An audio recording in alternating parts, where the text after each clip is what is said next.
Thank you very much, Nikki. And of course, guys, I couldn't attest to that anymore. You know, this has been an awesome weekend, and we had so much StarCraft, but it just keeps on going. Things keep getting better, as next weekend it is time for the Battlegrounds in Atlanta, and I think that's going to be an amazing tournament as well, Nate. That's going to be so cool. Never had a chance to see Atlanta much myself. I'm really excited to see you guys come out, play, show your stuff, and you know what? Even if you're one of the lower level players, I have to say, I've been there. It's fun to lose to your favorite pro gamer in a tournament like that. So it's lots of StarCraft going on, but now we can go through the map selection process as the grand finals are a best of 7. No vetoes. We have 7 maps. Yeah, we're just going to go through the order. Where do these guys want to play? And interestingly enough, maps commonly vetoed sometimes end up being the ones you want out of the way early on. Well, Bomber is going to open up picking Way Station. I think that's one of the maps that if this was a best of 3, for instance, like we do in the round of 32 or round of 16, there's a big possibility that Pigbaby would have vetoed that. Second map is going to be Merry-Go-Round. I'm a little bit surprised that Pigbaby wants to play on that map that quickly, because these first 2 maps, I feel on paper, are pretty okay Bomber maps. Yeah, the thing is, Pigbaby, we've seen him stick a lot on these 2-base styles, so even though maps like Way Station can have a hard-to-get third as well as Merry-Go-Round, I feel like basically Pigbaby almost doesn't care with the strategy that he's been playing. If he sticks to the same core style he used against Tasia, he could use that on pretty much all of these maps without too much trouble. Yeah, it's going to be a little more tricky though, because even though he stayed on 2 bases for a long time and he had a passive playstyle, at a certain point he just collected everything he had and he marched across the map and he won. Well, that's a lot harder to do on Way Station, because by the time that you march across, even if you just stopped an attack from a Terran, he will pretty much be maxed out again by the time that you arrive. By the time it takes him to get across Way Station, he'll need to renew his visa being here in the US. It's a long distance to go. Yeah. So Alterzim, I think, in Habitation Station to wrap things up. Habitation Station, I find to be the most interesting part of this because you want to get the tough maps out of the way first, but Bomber, I figured maybe would have picked that earlier. He had a pretty cool build that he used on and off the gold base yesterday against Alicia. I'm so thrown off right now because of your visa joke. Makes me very insecure, Nate. And then again, Nate is my backup green card if things go wrong. Right, Nate? I got you, Kev. Would you marry me, Nate? I got you. All right, we are getting ready for our grand finals. We're super excited. Hopefully you guys are excited as well. Of course, keep those tweets coming. Hashtag WCS. You know, we said it in the start of the day. You look at the top 4. Any of the 4 players could have won. Heon being our reigning champ. Hart playing better StarCraft than I've seen him play since 2011, I would even say. Now, of course, Bomber just being Bomber, having the tournament experience, and also being so damn confident, man. Like this guy. Yeah. He really takes confidence to a whole new level. He doesn't show it that much at the interviews, you know, a little bit. It slips through the cracks where he just kind of like, you know, good luck, have fun. It's been good for you so far. But even off stage, you know, he is just as confident. Whenever he says, he's like, if I make it past Alicia, I will probably win this tournament. It's like, wow. You know, normally people's like, if I make it to the semi-final, I'll be really happy. And from there, everything is a win. Bomber's like, no, if I make it to the semi-final, that means I'm going to win. Yeah, I have to say that confidence is definitely been worth its weight for him. He's certainly made a very far run in this tournament, and for any of the criticisms that could have been weighed against him in his series against Alicia, where things looked a little bit sloppy here and there, he played a phenomenal match against Hart to take that match, because Hart has made so few mistakes throughout the entirety of the tournament. You couldn't beat him with anything less than perfect play. I really like that you point that out, because yes, even though he defeated Alicia and he got his revenge for Season 1, that was a pretty scrappy series. That was very back and forth, like Bomber's winning, no, Alicia's winning, no, Alicia decided to throw, oh, well, Bomber just throws it right back. And that's pretty much the story of a couple of those games. And even in Game 5, despite Bomber being in a great position, overextended, almost lost, but then Alicia returned the favor by sacrificing most of his stalkers. Now, if you're Pigbaby and you looked at that series, you're probably going to have a pretty hard time, like, you know, imagining what should I take away from this series, other than that this Terran is pretty crazy and he just does silly stuff. Yeah, it's, I couldn't have said it better myself. You look at Bomber's play and you think, well, he doesn't play like any of the other Terrans I face on ladder, and nobody almost. And I think this creates a really cool series because Pigbaby has also brought out, as you said, a fresh style of Protoss versus Terran. You know, there's a particular unit, of course, that we've discovered he likes very dearly, but he also plays very heavy on Colossus tech. We know that he likes to play heavy off of Double Forge, and this is something that, if you're Bomber, there are things that you can try to work in against the style like this, but you need to be very careful because this is still, it's still a very defensive build from Pigbaby. Harassing him didn't really seem to do much for Tasia in his series yesterday. No, but I think a lot of the harassment that Tasia tried to throw at Pigbaby as well was like drop harassment, trying to catch Pigbaby off guard, which is very hard when he has vision of the entire map. However, just the sheer amount of units that Pigbaby had was just not that high. Every now and then he was defending against like bio armies between 20 and 30 supply with like 3 Stalkers and a Mothership Core. And like somehow if it flies right into the Mothership Core and the Stalkers, yes, then he's going to be fine. But Bomber is also the type of Terran that loves opening, 1 Reaper, fast expand, 2 more Rexes, and then just try to go for an early poke, force out a Photon Overcharge, and follow it up with a bigger attack, still before Medivacs are out and stuff like that. And that could actually be very effective, because sometimes it's better to just go for the straight up engagement rather than trying to drop, because as scary as drops are, units being dropped one by one, it takes a little while before the full potential DPS is out there. But if you just stim into a natural, well, they will always shoot, and all of them are going to shoot at the same time. That's a good point. Bomber, I believe it was one of the Overgrowth games against Alicia yesterday. He just kind of ran him in. He's like, yeah, Photon Overcharge, be damned. I'm going to kill a couple probes and still escape with a reasonable amount of forces. So we're in the lobby for game number 1. It's going to be played out on Waystation. And this map, I really actually like this for Terran against Protoss. I feel like there's a lot more ways to use the airspace, and then if the game goes long, those island bases. Have you played many or any games on this map in PvT? I veto it personally as a Terran. 0, Nate. All passion is gone. You like to play on Frost, huh? You're like everybody else this season. No, I'm kidding, of course. I played quite a few games, and I couldn't agree more to what you say. We know Pigbaby loves observers. Well, he's going to have to produce a lot of them if you want to cover all the air distance or all the air paths on Waystation, as there are so many ways for Medivacs to fly across the map. Of course, there are Zelnaga watchtowers that can make your life a little easier, but still, there is so much airspace that perhaps, if Pigbaby would ever go for a 1-gate fast expand into a Stargate, just to get a Phoenix or 2 out there, this could very well be the map, because as awesome as observers are, it's almost impossible to see everything if you have the long spawning locations. However, we are loaded in our very first game of the WCS America Premier League Season 2 Grand Finals, and it is closed by spawn locations, Nate. That's right. We've got a close game, close spawns. Our first player in the bottom left, the blue Protoss. It is the Royal Rotor Pigbaby. And his opponent, a legend in his own right in StarCraft, who wants his first WCS America title from Red Bull. It is Bomber!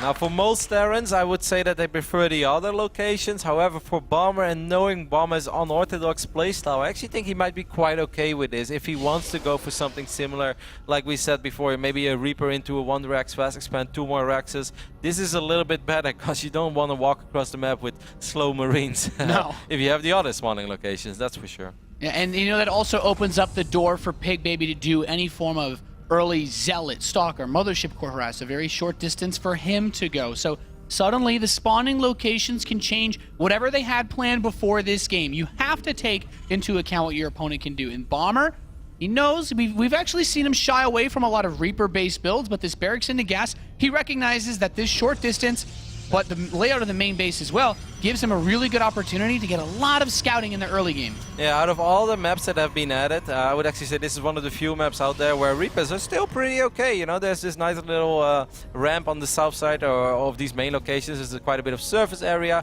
where he can hop in, and he can also hop out over here on the right side of the main base. So seeing him go for the Reaper over here does not surprise me all that much. No. Very standard on a map like this, and when you're playing against an opponent like Pigbaby, we've seen him stick to primarily one strategy so far in his Protoss versus Terran matches, but we still don't know what else he could have up his sleeve. There's still very little information about his playstyle that's available to see. Makes him a difficult opponent to scout. So if Bomber makes too many assumptions at the start of this series, things could fall out of hand very quickly. Definitely. Close eye. He's going to have to keep his eyes wide open. As I really just think this is an awesome best of 7 on paper. Both players definitely capable of going all the way. Like you said, we've seen it so many times where this Protoss player comes out of nowhere and just has the run of his life, ends up winning the tournament. But every now and then, at least with some of those Protoss players in the past, you could kind of feel it coming because you saw them play a couple of big series and you was like, wow, these guys, they're actually ridiculously good. If you play Protoss that well, you could potentially just end up winning the tournament. Pigbaby, I really did not see it coming. I expected him to maybe make to the round of 16, maybe even the round of 8. But yesterday, you know, defeating Tasia, that is something. If you would have told me that, Nate, I would have said you're crazy.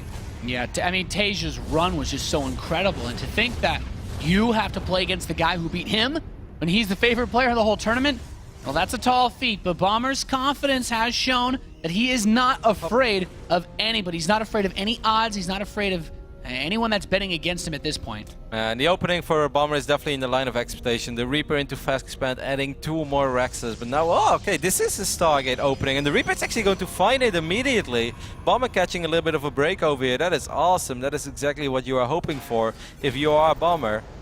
So far, so good, I'd say, for Bomber. I think this is everything that he wanted. And the thing is, if Bomber was looking at the games that Pigbaby played yesterday, this is not what he saw. He saw vast robotics facilities, he saw macro play, he saw a very defensive Pigbaby. Pigbaby is not going to give Bomber the luxury of making any reads or predictions based on the only games that you could really watch of him. So this Stargate means there's a lot of airspace that he can use to run around. And the Reaper, it'll watch for the front, try to see if any units leave, but what's most important is that Bomber keeps his defensive setup fine, which shouldn't be too hard due to his 3 barracks production. No, absolutely not. And I wouldn't be surprised at all if he still decides to, you know, go on a little adventure. I think he's going to drop an eBay in like real soon, just get a missile turret in both mineral lines, because just as matter of fact, it's also really hard to keep track of oracles on this map because there is so much airspace, especially around these bases, as the islands are basically next to your main. Oracles can fly around for days. So if I was Bomber, I would definitely throw down an eBay, just get a missile turret in both mineral lines, and then go on a little adventure with those bio units that he has, and that pretty quick stim pack that's already 60 seconds in. You make a really good point, Roddy, and I think what Bomber is setting himself up to do is just that, an early Marine push with this stim. What the? What? What? No. Yes. Yes. He's building a fleet beacon. Is there any way you misclick and build this? No. Okay. You actually know a surprising amount about Tempests against Terran in the early game. Yeah, so but not with 2 starport. What? Double. It's not it can't Double be carrier rush, No. SOS style, baby. But that was on the biggest map, and this is like the smallest. This is like Steps of War carrier rush. I don't know. This guy just keeps blowing us away with ridiculous builds. As we can see, the Oracle is going to try to pick away at a couple of these SCVs. You know, gets the one that's building the bunker. If this Reaper scouts it, Bomber is going to ask himself, like, is this real life? This can't be for real. Oh, he jumps up. He sees the fleet beacon. There's a carrier on the way. He's rushing carriers, Rotterdam. This is not your Letic. This is not Fun Day Monday either, guys. This is WCS America Grand Finals. And we just see someone opening up with an Oracle straight into carry as well. I don't believe it. If I was Bomber right now, I'd produce nothing but Marines and run across the map and have the time of my life. Seeing carriers already makes this one of the top 10 Grand Finals ever. Imagine if Bomber brings like 2 or 3 SCVs now and just like goes for a missile turret contain. How amazing does that sound, mate? Oh man. All jokes aside, that would actually be quite okay, wouldn't it? The thing is, this push has so many Marines that Bomber, this is so much DPS. I don't think you can play a macro game past an attack that Bomber makes, because he's either going to kill the first carrier and everything else, or like run up the ramp, or the carriers kill all the Marines, and then Bomber can't stop a follow-up counterattack. I must say, Pigbaby has got a surprising amount of gateway units out of his single gateway. He got like 3 stalkers and 4 Bomber's zealots. going to charge this ramp. The first carrier's not out yet. Zealots are cleaned up. He steps forward, kills the Oracle, but the Nexus is here. He's bringing his probes. The stalkers go down. The first carrier is out on the map to defend against these Marines. It's being pushed back to probes. Meat shielding perfectly so far, and I don't know if 5 Marines can beat a carrier. I'd never get in this situation. No, they won't, but will they get a lot of probes? I do kind of feel that they got quite a few for their efforts. The carrier does clean this up. However, we have to ask ourselves to cast the question, Nate, at what cost? At the +1 attack. He is committed. He is as committed as you are ever going to see somebody to double Stargate carrier. And the craziest part is as many workers as you lose, carriers take so long to build, he can actually afford to still produce 2 carriers. Well, not right now, but soon he will. upgrades, man. He does have to replace the mothership core. Bomber killed 14 workers, but at least he knows what he's up against now. And this is one of the situations. Normally, you're like, okay, I want 3 tech labs, 2 barracks. This is how I was told to build my racks. No, he wants a lot of reactors. He needs Marines to fight these bad boys. Yep, he's just gonna get as many Marines as possible. We see the carrier upgrade being fired up as well in the fleet beacon. That's gonna help out a lot, make the DPS so much higher. But I don't think that Pigbaby will have anything else than carriers. And as amazing as they are, we see a hidden command center go down, by the way, in the right bottom side of the map. I feel the damage output of 30, 40 Marines. If he has like 1 Colossus in the mix, that changes everything, but there's just no way that he can afford it right now. Yeah, this is one of those times where, as cool as this composition, as cool as this this strategy that Pigbaby's going for can be, the Terran handbook says hold down the A key once you select all your barracks. Yes. Build a lot of Marines and stim. And this is, there's no area of effect damage, so you're relying on keeping the Marines away from the carrier so that the interceptors can do their dirty work. But at some point, you have enough Marines to just kill all the interceptors. But maybe with 4 carriers and Photon Overcharge and the carrier upgrade, and I believe +1 already, right? Yeah, he has +1 carriers. With force fields and a Photon Overcharge, this actually could be a little bit dangerous. Like, Bomber has to be careful as well. He picks up a couple of interceptors immediately. There goes Photon Overcharge. That is a lot of interceptors, Nate. Yeah, he's going to pull back. He's still rebuilding them. The craziest thing about all of this is that, he actually might even look to take the island base at some point. This is just so nuts because those Marines are a big gonna threat. attack. I really like this hidden base in the bottom right for Bomber. I think his Marine production, he's making 8 Marines at a time. He's got his +1 attack. Pigbaby has a lot of gateways, Nate. He's looking to attack. No. This is a timing, Nate. This cannot be. This is a timing like we've never seen before, that's for sure. Oh my God. 13-minute +1 carrier timing. 40 Marines is scary, but there are 7 Zealots, 9 Sentries. A lot of force fields could go down. Guardian Shield is going to help out a lot. +1 carrier. I refuse to call it a timing. Attack at 30 minutes and 30 seconds. Here we go. Force fields go down. Is this actually possible? Marines coming from the back too. Interceptors going down. Picks off the first carrier. Second carrier getting very low. Pigbaby's trying to pull it up. He manages to keep it alive, but the force fields have run out. The Marines are still pressing forward, and Pigbaby, his carrier push has been stopped for now. Trying to whip in some additional stalkers, but the Marines got under 1 carrier left. Bomber is going to be able to pick up the air fleet, and with that, take game number 1 of our grand final for Season 2 of the Premier League. Who said that we've seen it all already in StarCraft 2? Well, Pigbaby is showing us that he loves more than just observers. It's a type of game where even though you don't win, you win the hearts of so many nerds around the world. I'm glad I got to see that game. Me too. Being this close to a game like that warms my heart. I mean, we saw Jack G make... we saw SOS do it against Jack G, but that was an Altazim stronghold, like you said. And then, of course, we saw Innovation do it once upon a time against SOS as well. Or it was SOS back then doing it against Innovation in the finals of Season 1 last year. Look, the first carry died really quickly. And Bomber did a really good job in engaging this army from 2 sides. Otherwise, the force fields could have been an absolute nightmare to deal with. Yeah, the craziest part about this is that it actually could have worked if all of Bomber's army was in the natural. Being able to spread those 40 Marines on the south side was really what made this work, because he just didn't have enough force fields to hold all of it away. But if that's the first game of this grand final, man, I don't think anything could excite me more than game 2. It's so funny because like in the start of the game, everything went kind of in the line of expectation. You know, Bomber going for the 1 Reaper fast expand with 2 more Rexes. And I said it in the start of the game, if there's one game where I think Pigbaby is going to go for a 1 gate fast expand into a Stargate, it's probably Waystation Station because of all the airspace out there, and also just to show us that he's able to mix it up. Well, I was right about the 1 gate Stargate, Nate, but I did not I did not see the carriers coming. Nobody expects the carriers, Rotterdam. Oh, man. So map number 2 Bomber is like, man, WCS America is really crazy. They told me it's a little different than the other regions, but carriers? You know, he came here and they said, you do have the freedom to build carriers. He said, that's an opportunity that only comes once a lifetime. He's like, I've never had this amount of freedom. I never went over here all the way to America. He's like, you know what? I'm going to use it. I want to experience what true freedom feels like. Well, and it feels like carriers at the 13-minute mark. +1 carriers. With the Graviton catapult upgrade. Man. All right. Well, that was one hell of a game to kick off our best of 7, but there are many more games to go. I think it's almost impossible that this is going to end 4-0 one way or the other. We know that Bomber is, I think, pretty good in this matchup. And even though he already said that he's worried about the Caspa Cup, which he already got a seat for because there are a lot of Protoss players there. But I think he's okay in the matchup. But it's also a lot about his unpredictability. You know, it's hard to expect Bomber in general. There are a few times where you can say, all right, I think Bomber is going to do X or Y. But he's not a very standard straight-up Terran. However, he just realized that he's also not playing against a very standard Protoss. No, both of these guys seem to be crazy going into this series. And I think that makes for a slightly more awesome finals than we'd expect because you get to see things like carriers. Who knows?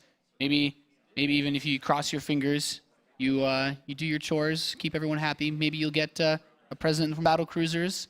Goodness knows. We haven't seen the Battle Cruiser yet. And actually, a couple of people were tweeting about that, saying that we'll see X amount of workers dying today, and we will see no Battle Cruisers. Well, hopefully, Pigbaby just inspired Bomber to make a few Battle Cruisers. Cause I want to see the two base Battle Cruiser push, man, with 5 Marauders just to kill the Stalkers. People have retired over losing to strategies like that. Go easy now, Nate. We like Pigbaby. He's new to our scene in a way, even though he's been around for a while. He's new to the big stage. Let's hope he won't disappear after facing Battle Cruisers. No. All right, guys. We are loaded in to game number 2 of our grand finals for WCS America Premier League Season 2. And our first player in the top left, he's up 1-0. It's the Red Terran from Red Bull. It is... Oh, boy. Texan. No take. Our friends in Germany bring you guys some awesome multiple language coverage of these great games. Yes, of course. If you want to work on your German, make sure to check out Dan's stream. It's awesome. Yeah, well, you never know what to expect either on that stream. Sometimes you see Dennis, sometimes you see the cleaning lady. They just put whatever on that couch. Yeah, man. Take TV is a very special place, guys. You never know what you're going to get. Yeah, I have to say, and a big thanks, of course, to people bringing the multiple language streams. In America, you have people from all different places, ethnicities, language speaking, and they do a really good job bringing lots of coverage. Shout out to our Observer 2, Flo, bringing us all the action. Or else, because even if there wasn't a robotics sleeve that game, we'll always have one observer. That's right, Nate. That's right. It's been an amazing season. It's been so much fun, especially over the last 7 days. Like we said so many times already, every now and then you think you've seen it all, but this week I've seen a lot of crazy things in the beautiful game that we call StarCraft 2.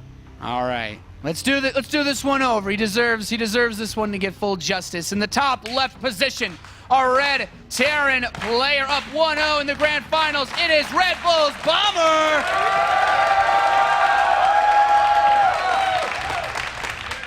We saw the first carrier built in maybe 6 months of pro games. His opponent in the top right, who built the first one, the blue Protoss player, the Royal Rotor, it is Pigbaby! I love that baby chant. And this guy definitely knows how to gain some fans, man. Yeah. you have the niche observer fans, and then you've got everyone that loves carriers. Interesting. We see a gas first opening over here by Bomber, and that, if there is one build that in general I really wouldn't do against the Observerman himself, is too many of these factory openings, which often rely on, Widow Mines being in a tricky position, hoping that there is no Observer out there yet, and you definitely want to do some damage, because we saw that yesterday. We saw when Tasia played against Pigbaby on King's Young Station. If you open up with gas first, if you rush to a factory, and you just don't do any damage with it, well, Pigbaby will just go up to 3 bases, double forge, and he's going to be 20 workers ahead in like 10 minutes into the game, and that is almost impossible. Yes, then you might be able to micro very well, you might be able to get some good engagements, but at sweeping leaves on a windy day, there is just so much Protoss that you don't want to deal with that. You don't want to put yourself in that position, so a little bit worried for Bomber.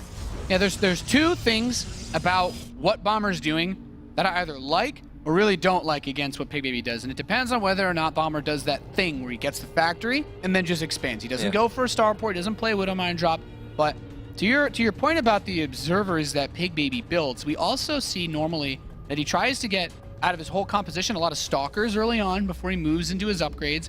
Only ever usually 2 observers, but they come in pretty early, and if you do a mine drop versus a player that opens with a sentry, you can get into an awkward space where the Sentry doesn't have quite the damage output to kill a Widowmine, to kill the Marines. Pigbaby, he'll want to be aware of what's going on, and I already like that he gets this Stalker straight up from his gateway. He's not going to rush out a Nexus, as scouting and having mobile units like these Stalkers to defend will be tantamount to his preparation. Yeah, Bomber not really committing to a quick starport build over here, as he sort of stopped mining gas. He just got his reactor. We asked him about this, and Bomber just kind of replied in a Bomber way. You know, it didn't really make any sense. We're like, Bomber, why do you do it? It's like, well, it's my build. I was like, okay, so why do you do it? It's like, it's a pretty good build. I was like, Bomber, give me something, man. Like, I want to enlighten the people about your build, but he didn't really want to give us a whole lot. Of course, the bottom line is, all jokes aside, that this is a pretty safe opening for Bomber. You know, he's going to get quite a few Marines, has that early reactor, he's going to get a defensive Widowmine. But, you know, normally you do delay your command center quite a bit with this. But this time, Pigbaby did go Stalker and Mothership Core before the Nexus, so it's not too bad for Bomber. And Pigbaby builds a Stargate again. And you know what? I'm just gonna say, I want it to be an Oracle. I don't want to believe that he is that guy, insane enough to do anything remotely close at all to what he did in the last game. Although the rush distance does make it easier. This time it's Tempest, man.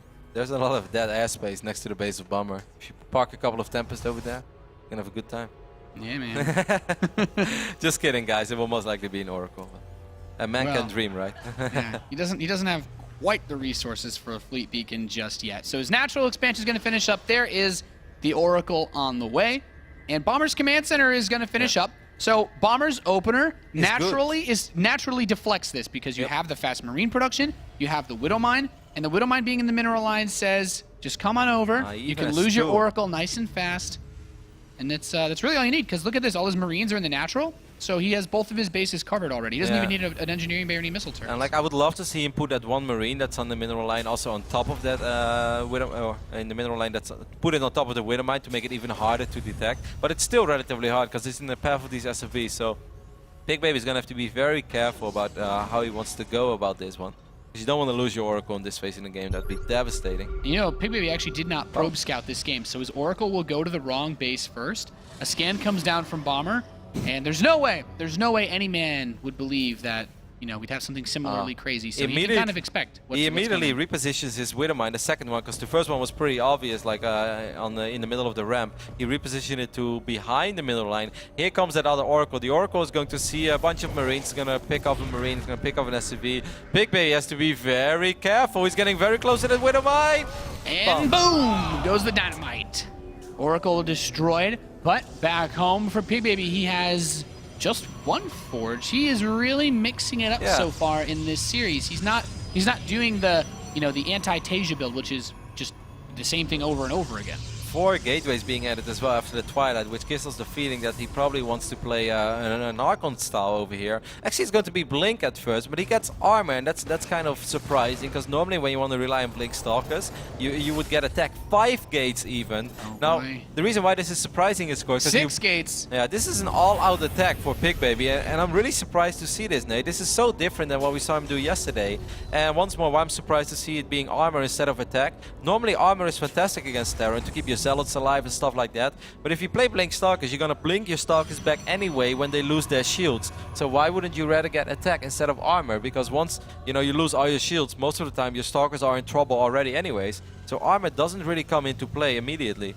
Yeah, this is an interesting choice from Pigbaby. And the thing is, based on the way that Pigbaby played all of his games yesterday against Tasia, I think he's kind of enticed Bomber to play greedy this series, which Bomber hasn't done, to say the least, but it certainly would work well. These two medevacs. Yeah, this is really risky. Bomber threw down a scan, which also is something that doesn't happen every single game. And he scanned the Stargate, and normally Protoss players just macro up behind that, They go for Colossus, they go for Forges, upgrades, and all the good things. So Bomber right now feels that this is a phase in the game where he should be dropping. Fortunately for Bomber, Blink is not ready yet. It's so important that he sees the army. He doesn't see the army yet. He's so incredibly close. Now this is, well, Pigbaby sees this army. Blink is about ready, so he can blink and pick off these medevacs. Bomber is probably really surprised, but what are you doing with all those Stalkers? This is actually really good for Bomber. He gets out of it and he sees the amount of units, and he just saw the gateway count too. He knows he's in a lot of trouble. Heading back home, the bunkers should start up any second now. Still none. One more tech lab being added as well immediately for Bomber, as he knows that it's like, okay, well, this is not what I expected. Now he throws down the bunker nade. A great call, of course. All he has to do is survive. The longer he survives, every second that passes is a second in favor of Bomber. He's currently having a minor worker lead, but above all, these Stim Marauders are going to do fantastic against Stalkers. Oh, wow. Widowmine gets a great shot off. Does a really good job peeling off shields too. Bomber stims. He's got the high ground ramp. Vision picks off another one of these Stalkers, and not so bad. Oh, Bomber's going to bring his SCVs. He knows that this is a fully committed assault from his opponent. First couple force fields will drop, trying to kill off these SCVs. The Oracle giving Vision to help kill the Widow Mines is nice, but that bunker still stands. There's a lot of gateway units here, though, Roddy. Yeah, there is, but still, the bunker is going to fall, actually, but we still have 3 Marauders alive, and these Marauders are so important. Bomber has to perhaps pick up the units, but that's so risky against Blink Stalkers, so he's just going to retreat forward Blink. Now he's going to lose a lot of Stalkers, though. That was a risky forward Blink, but is it going to be enough? I guess it will be. The chance for Pigbaby going. He jumps up. He just has a few units to stop this. More and more Stalkers being whooped in. GG. Pigbaby ties up the grand final. Wow, Nate, a little bit surprised that Pigbaby was able to make it work. Because after Bomber decided to go across the map with those 2 medevacs in the face in the game where that could have been devastating, you know, if Blink is ready like 5 or 10 seconds quicker, Pigbaby can blink forward, pick up those 2 medevacs, and then you expect him to win. But since Bomber got out of there with most of his units, it really felt that, okay, Bomber knows what he's playing against. All he needs to do is just hang in there a tiny bit longer. Maybe he should have thrown down 2 or even 3 bunkers, and it would have been different, as that one bunker that finished up still died relatively quick, perhaps even too quick. Yeah, that was that's one of those tough situations because that force field really blocked the SCVs from being able to repair that. And I mean, if you look at that and you say Bomber, as soon as he sees that, because he was able to finish the first bunker. If he adds on 2 bunkers or maybe 3 bunkers, suddenly it looks a lot easier to hold because Pigbaby did not make that push with just Stalkers. He had a few sentries. He even had a couple of Zealots in the mix, and the Oracle. So having just a little bit more defense to buy him time, once it's just Bio versus Stalkers, if he has that original army against only Stalkers, I think you have a much better chance of fighting it. But the Guardian Shield helps significantly with that armor upgrade, and you know, maybe this is just another one of those crazy builds where Pigbaby's like, yeah, this is a really good build for this map, and I have to say, it was very smart. I am eager with anticipation to see what he does for the third map. It was a smart answer, because once more, you know, normally if you open up with an Oracle, you lose your Oracle. A scan goes down as well, even before that. So Bomber knew everything. You expect the Protoss player to just take it easy. Drop a robotics facility, drop a Robo Bay, make a few observers, and, you know, get a Forge going. You don't expect the guy to follow up a Stargate with 7-gate Blink Stalker plus 1 armor. Like, this is not something you see very often. But Bob still sort of saw it in time. It was late, but I do feel that he had enough time to respond to it. But Pigbaby still able to close it out. Pretty surprising turn of events over there. Yeah, definitely an interesting build from Pigbaby. And I thought Bomber was really solidly set up, but it was just maybe underestimating how much was coming his way at first, or maybe not even having, maybe wanting to put the resources into unit production rather than those bunkers, which is also an understandable decision. But we're going to have to see what he has in store for this third game. We have crazy builds from both players in this series so far. In the bottom left position of Overgrowth, we have a red Terran player. Representing Red Bull Tide 1-1, it is Bomber!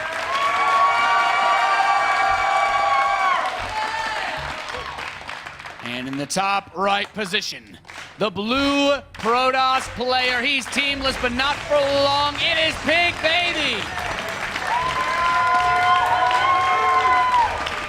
Yeah, couldn't agree more, Nate. It reminds me of when Oz was having his fantastic run in WCS America Season 1. And, you know, I remember Johan Todd saying in one of the games, like, oh, this guy's still teamless. Teams, what are you waiting for? Pick this guy up. Well, Oz got picked up pretty much during the tournament. And I think the same goes for Pigbaby. Of course, a fantastic run for him already. Picking up 1,000 WCS points, guaranteeing himself $15,000, even if he loses the final. So this has been a weekend for him to never forget.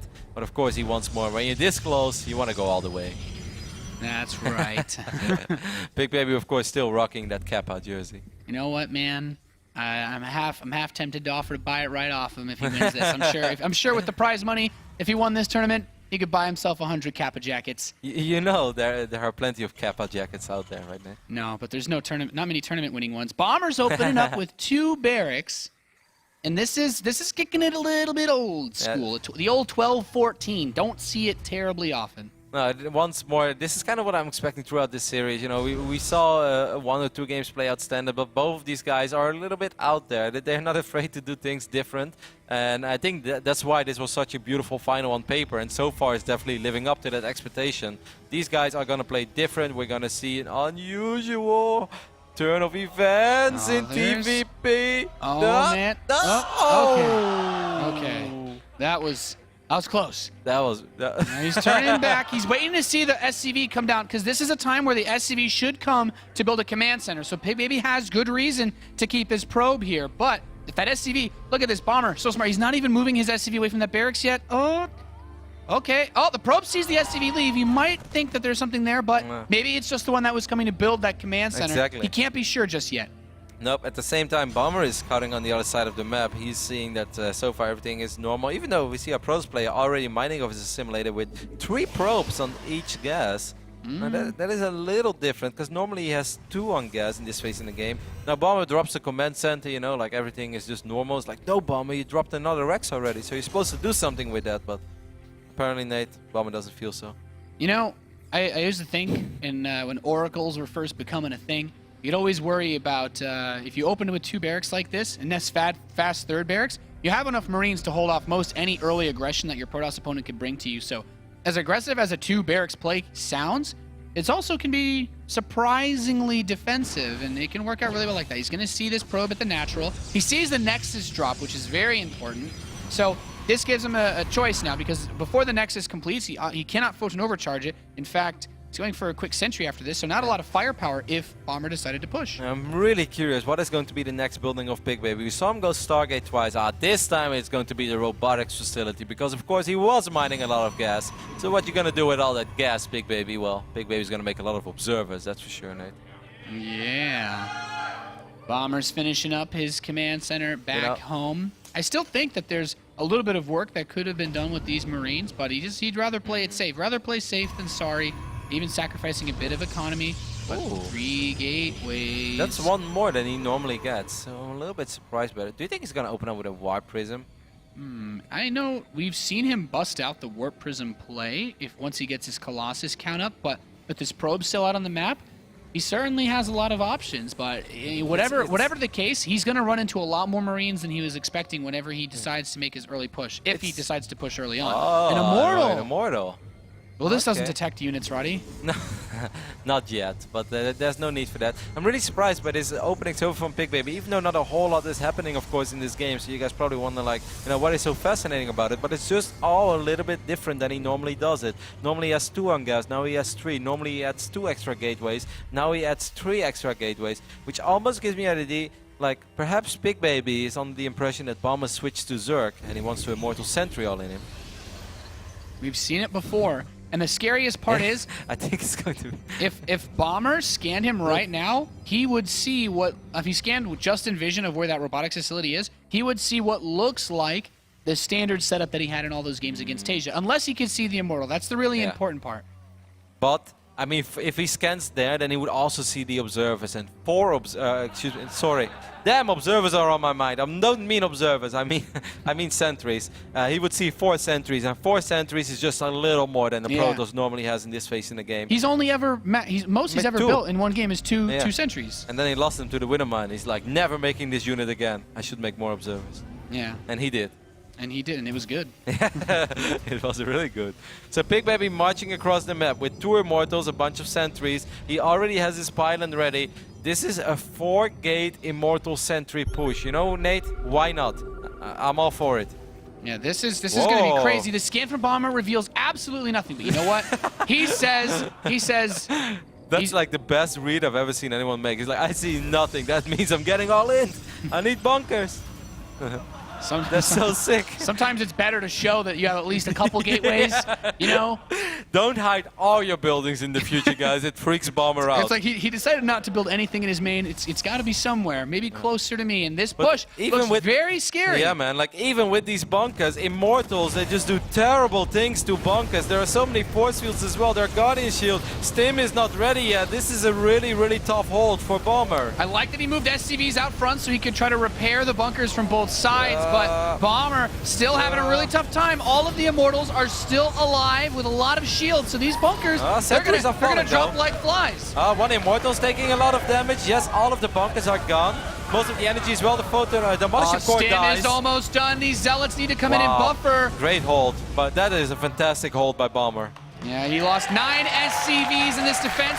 And you know, when you make a committed attack like this, that means both players are equal on workers. And like you said, Nate, Stim is ready this time. There's a Widow Mine as well. So this kind of means, Pigbaby, you're going to have to go back, but he should go back as well. He cannot fight against Stimmed Bio with this army. That is a terrible idea, Pigbaby. You don't want to fight against his army.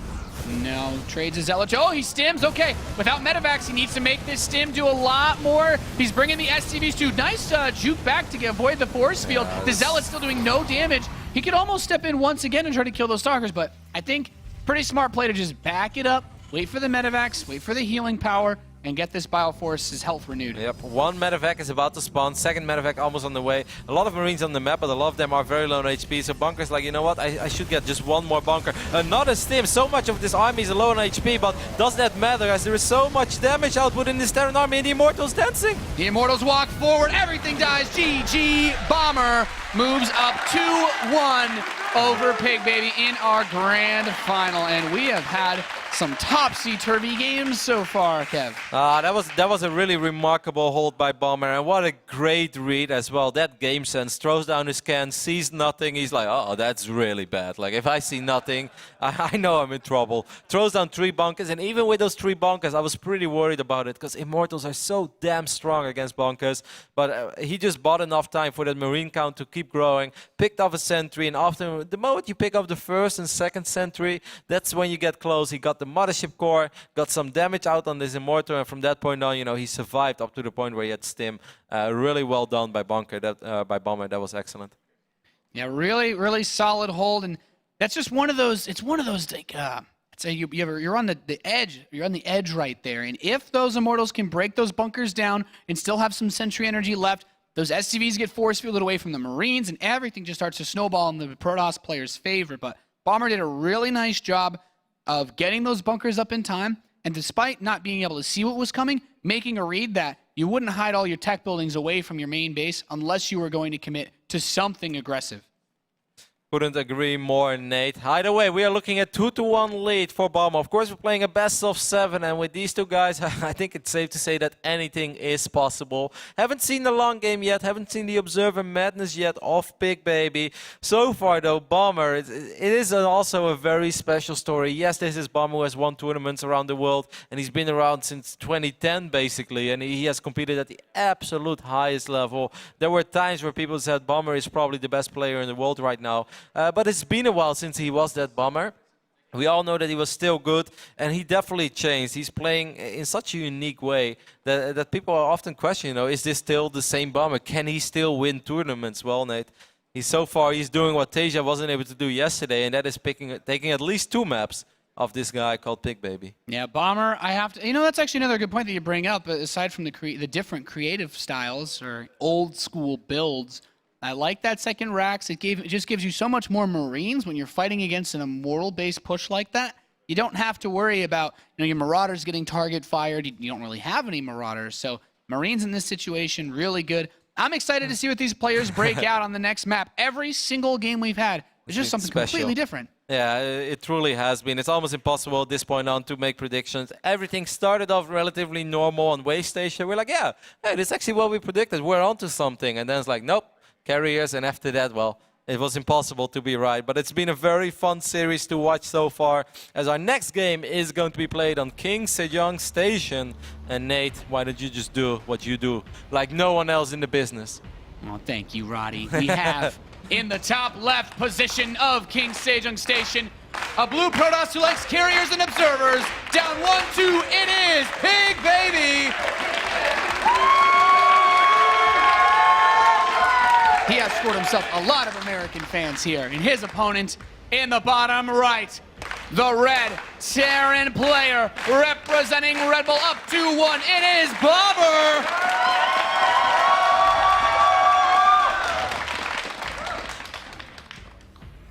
I'm almost afraid to ask this question, Nate, but what do you think is going to happen? Oh, you know, just probably command center first, net 1 gate expand, robo, totally normal game, nothing weird at all. Yeah, I don't think it's going to be a command center first. Bomber not really our command center first guy in general. No refinery going down yet, but will most likely drop the Rex right now. Could definitely be a Reaper Festman, or could also be like his silly factory build where he just gets a reactor and then he's like, yeah, I got a factory, but other than one Widow Mine, I don't really want to do anything with it. We'll see. I think out of all the maps that have been played out so far, this is the map where we'll probably see Pigbaby just go back to you know, what he was so successful with yesterday, defeating perhaps the hottest player in the world right now, Tasia, 3-0. Pigbaby, you know, the craziness has happened. 3 maps have been played. You still have plenty of time to come back. From this point on, it is really important that you play rock solid, and I think we're going to see a very solid Pigbaby. Yeah, I would not be surprised when you're in this position. You're 2 games away from losing this this first ever Grand Finals appearance in a tournament like this. And he's going to probe Scout. He wants to know what's up. It is a delayed gas build from Bomber. Not necessarily an aggressive opener, but it does give you access to Widow Mines fast enough to defend against most standard Gateway Expand into Stargate builds, while also having the option to get a fast expand and then do a follow-up drop with Widow Mines. Also, no scout from Bomber yet. And if you guys remember, whenever Bomber plays a best of 3 or a best of 5, he always vetoes this map. He hates it against Protoss for the plain reason that he feels it's almost impossible to scout everything. He's like, there are so many builds that are strong of Protoss, and even if they don't do any of those, then I wasted so much time by scouting that I still feel that I'm behind. So in general, if there's one map where I feel like, you know, Pigbaby should have a nice advantage, it is probably King's Sejong Station. And it's really interesting where he's going with his little probe, by the way, on the right side. For a second, I thought that he was going to proxy anything, but everything is standard. Nexus and Mothership Core on the way. Yeah, this probe could still have some crazy nefariousness up its... Oh, there's the pylon. So, I can't imagine... This isn't really... I mean, you could go closer if you want to do a Stargate, right? Yeah, you could do it closer, but then it's also easier to scout, perhaps. I definitely think it's still going to be a Stargate, which I'm surprised because I didn't expect that in the start of the game. Meanwhile, via the Twitter universe, I have no idea how to pronounce that. It's at Priberum. He says, amazing crowd. I have no idea, but he does say it's an amazing crowd, and I couldn't agree more. You guys have been awesome. A lot of the people actually have been here like every single broadcast. Round of 16, they showed up. These guys, the passion is alive and real. Yeah, it warms my heart, guys. You're awesome. You know, they are the third commentator at this desk with us, bringing the hype. That's right. Make our job so much easier. Like, guys, bring the hype. Like, no, we don't need to bring the hype. The crowd is bringing all the hype. We just talk about barracks and factories, and that's all we do. And observers. Yeah, and that keeps them going for days. Alrighty, all jokes aside, Bomber is doing something very interesting, Nate. He just decided to add a reactor to his factory, and the starport is on the way. So once more, a very unique opening over here from Bomber, while we did see the Stargate being proxied. And this is also one of those scenarios that can go in so many ways. There's a good chance that by the time that Bomber moves out with his units, an Oracle flies in and completely, you know, unprotected base. And that would, of course, be the worst case scenario for the Red Bull Terran. And that would be him probably cursing in Korean. And that's why I hate this map. This always happens. Now, the thing is, with this map setup, Bomber, his build order is as cheeky as you might say it looks because of the Hellions. He does have enough Marines to defend an Oracle. He can defend one of his bases, but not both. Yeah, the Hellions will probably go out soon, though. And as soon as the medevac is out, I think he's going to pick up these Marines and fly out. So it's really... Look at Pigbaby. Pigbaby is keeping the Oracle on the right side just for a small second. And we even see a second Oracle on the way. No. This could be that 5 Oracle build. I mean, we've seen that before.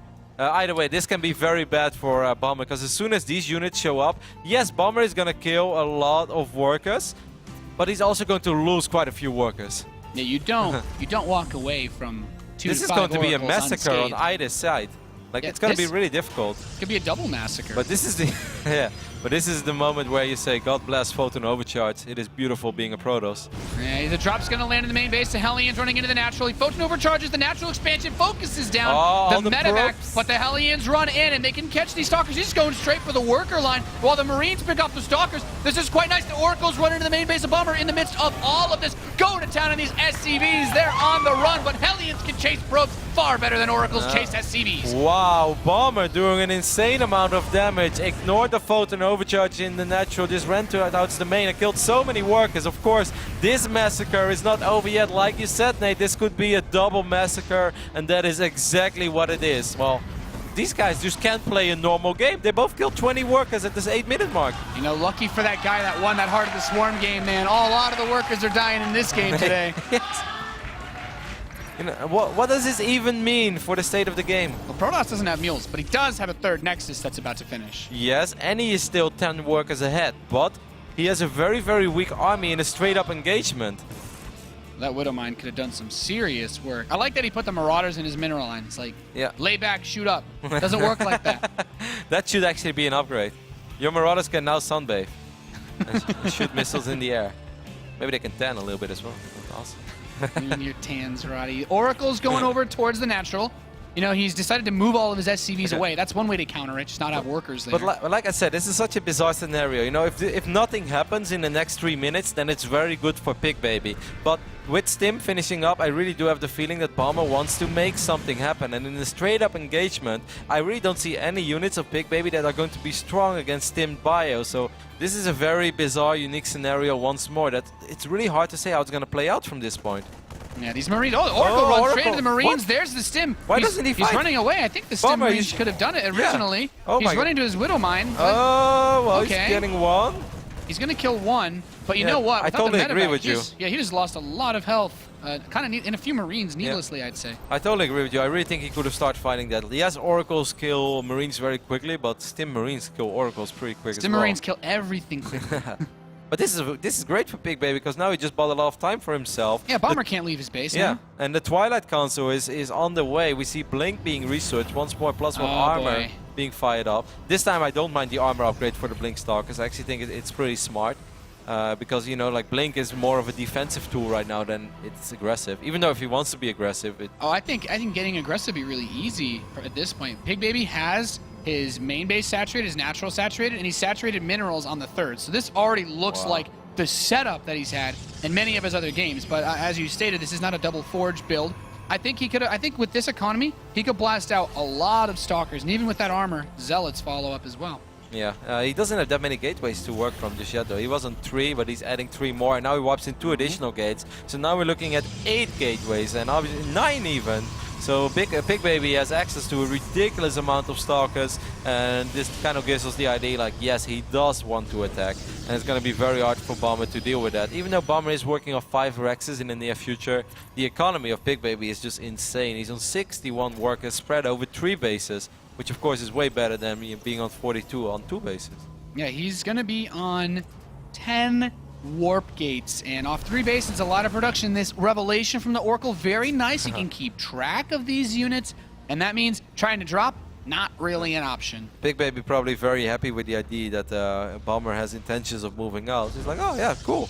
I'm on 9 gateways, please attack me. I'm gonna have a pretty good time wiping in 9 gateway units at the same time. We even see Templar Archives being wiped in. Even when Storm isn't ready yet, feedback can be a great tool to deal with this kind of army as well. Do some guaranteed damage. More of your High Templars into Archons that can soak up so much damage for your Blink Stalkers and for your Zealots.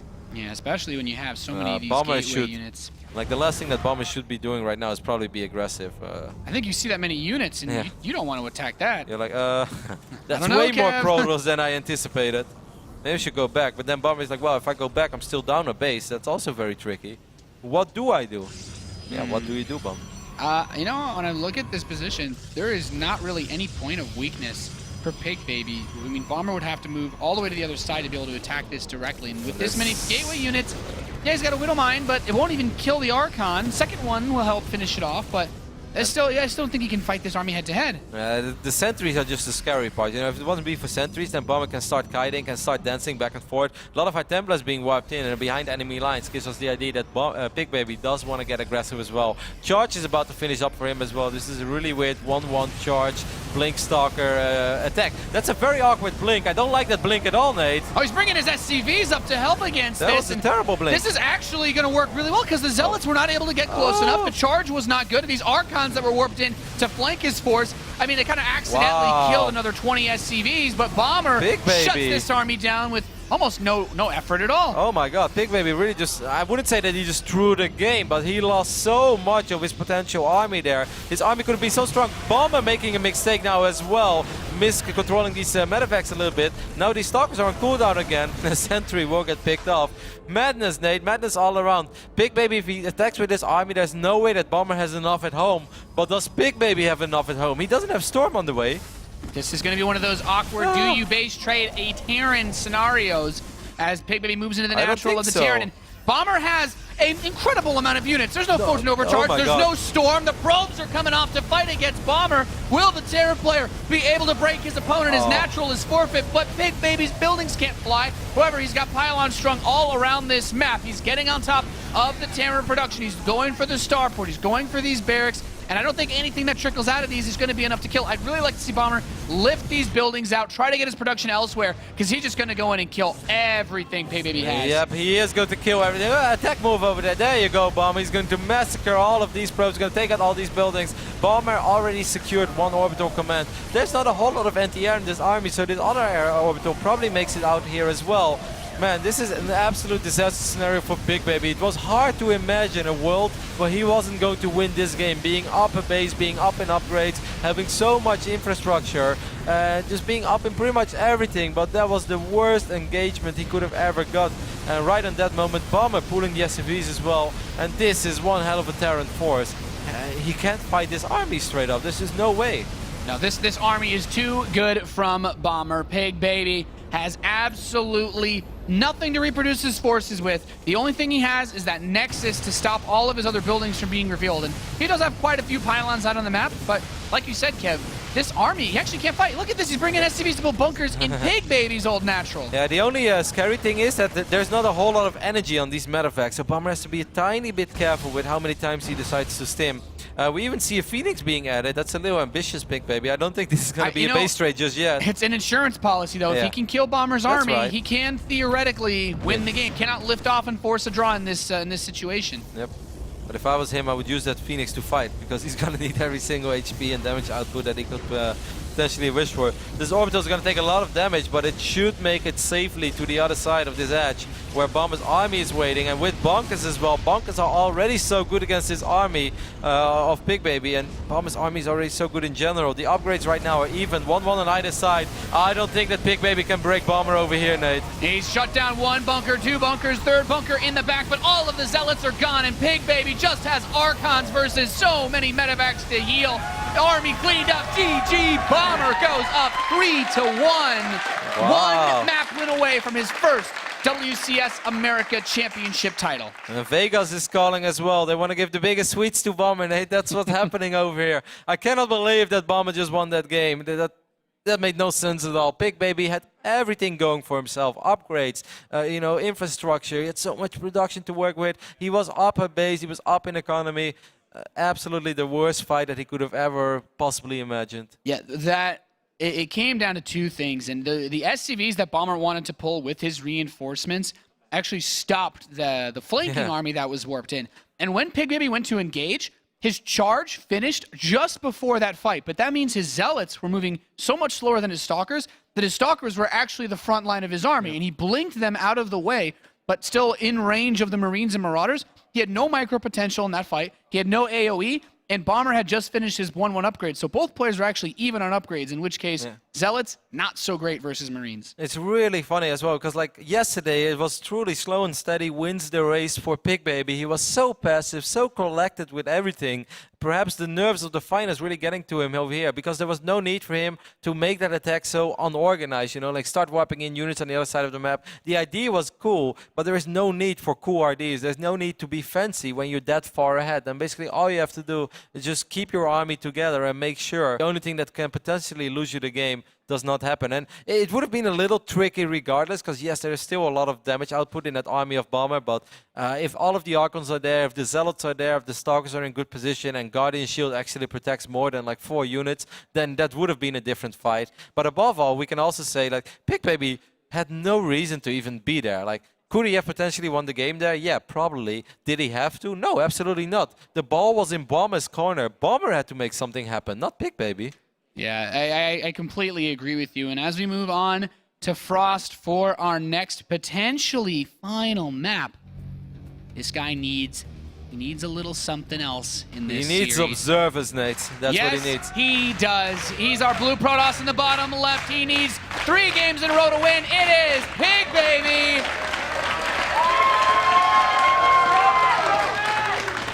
And his opponent, who has, he's one of the older guys, but man, he's done so well in the bottom right. Our Red Terran from Red Bull, it is Bomber!